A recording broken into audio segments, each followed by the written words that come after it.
We're here today with Harvey Lewis, Cincinnati kid, one of the top runners in 2014 ultra runners. He won the Badwater 135, Spartansburg 24-hour race was 154 miles and change. Most miles anybody ran in 2000 for a 24-hour race in 2014. So we got him with us today. He's embarking on another great adventure, which is the Arrowhead 135.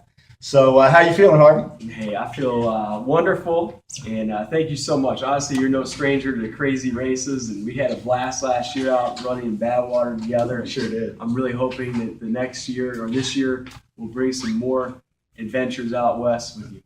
So so tell us a little about the Arrowhead 135. I know it's a point-to-point race. In other words, you start at one spot, 135 miles to the other. It's up in northern Minnesota. Temperatures are going to be... Well, we don't know exactly. Last year they started the race with negative 40 degrees Fahrenheit without the wind chill. Right now we're seeing a little bit of a moderate warming trend. I mean, it's in the negative 8 last night temperature. So it's hard to know what you'll experience, but you have to be prepared for everything. Right. That's part of the exciting element of this race is that it's something totally foreign to me. So it's like going to a whole nother continent that I've never experienced. Okay. Yeah, I was curious, have you ever ran a race in those type of conditions before? Never 135 miles. Actually, back in the day, my parents got me snowshoes back in 1996.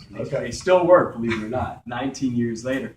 But I did a snowshoe marathon up in Duluth in 1996 or 7. What was the temperature there? It was probably about 10 degrees. Okay. And it was cold. It took me about 6 hours, I think, to finish that. But Minus 40. In the snowshoes, yeah. So this is a whole new game, and I have to work on all the different equipment, pulling all my gear in a sled. Right. It creates all kinds of technical challenges that you never thought of before. Yeah, on that note, I wrote down what the mandatory gear. So this is the gear you got to bring with you. You have to have a sleeping bag that's rated for minus 20 degrees. You have to have an insulated sleeping pad, a bevy sack or tent. So I guess a bevy sack is something that you're going to crawl in with your sleeping bag. Fire starter that matches a lighter, a stove, 8 fluid ounces of fuel, which is either gas, alcohol, some kind of propane, butane, a pot. They got to be at least a pint.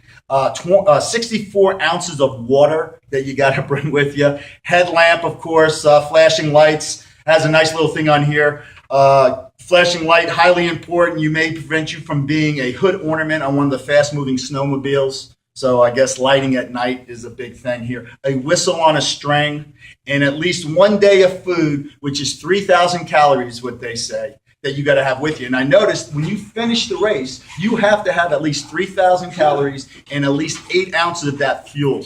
So they want to make sure you have enough.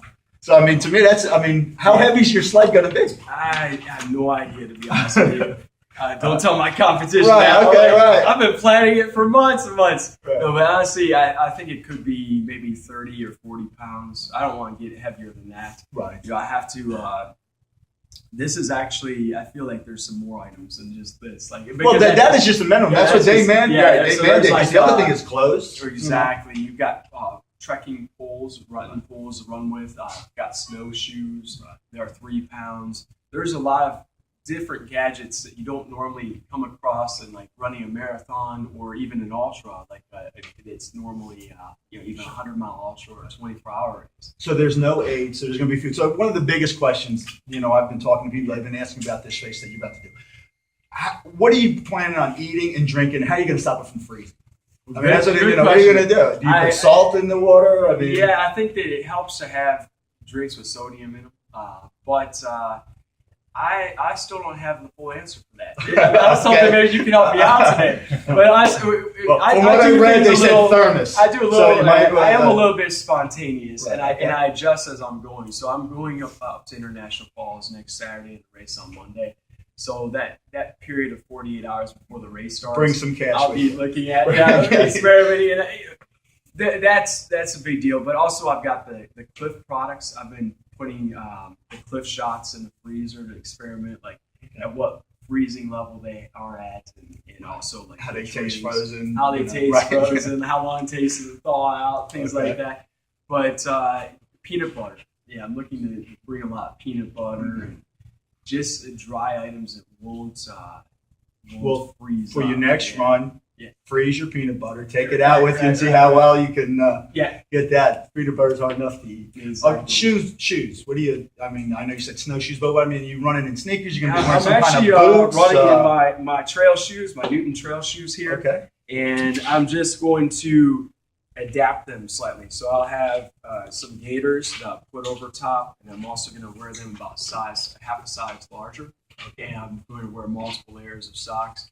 But I've been hearing some interesting stories, like the plastic bags, like the quarter bags. I've Okay. actually put that in my shoes before. I mean, you can do things that adapt. A lady last night was telling me that her father, who fought in Normandy in World War II, he put newspaper in his shoes to give a little more insulation. Right. Now, we probably won't do that, but you got to adapt. Well, we have You gotta a adapt. new sock at the store that's called sealskin. Okay. And I tried it the other day. Bucket of water stuck my hand in, and it's supposed to be breathable, but hand did not get wet at all. The only thing with you is you're not going to be dealing with water. It's going to be more cold and having your heat, I guess, evaporate and get out so Yeah. it doesn't freeze. That's is the what you ideal want. situation. It would be really bad if it rains and then it gets super cold, like that would be, or it's super cold and it thaws. I mean, that extreme changes of temperatures. You could get it, but it's really challenging when that happens. Yeah, last year or 2 years ago, they had about a foot of snow that dropped on the field, and only 3 runners finished. Wow. Yeah, Okay. last year, Hopefully- only a third of the runners finished. So it's a tough race, really tough race.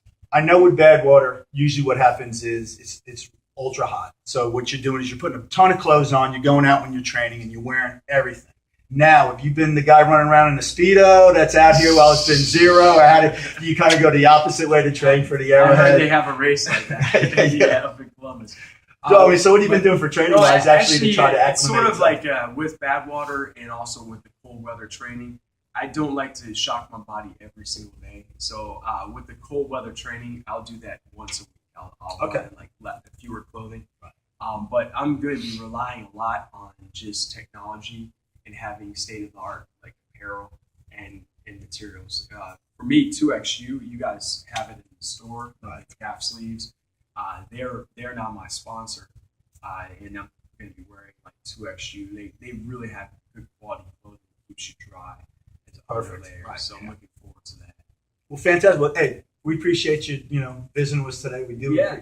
Good luck. Thank you. And the best of luck. Thank you. All right. Thanks so much. Remember, running is easy. Right, left, repeat. Just don't forget to smile.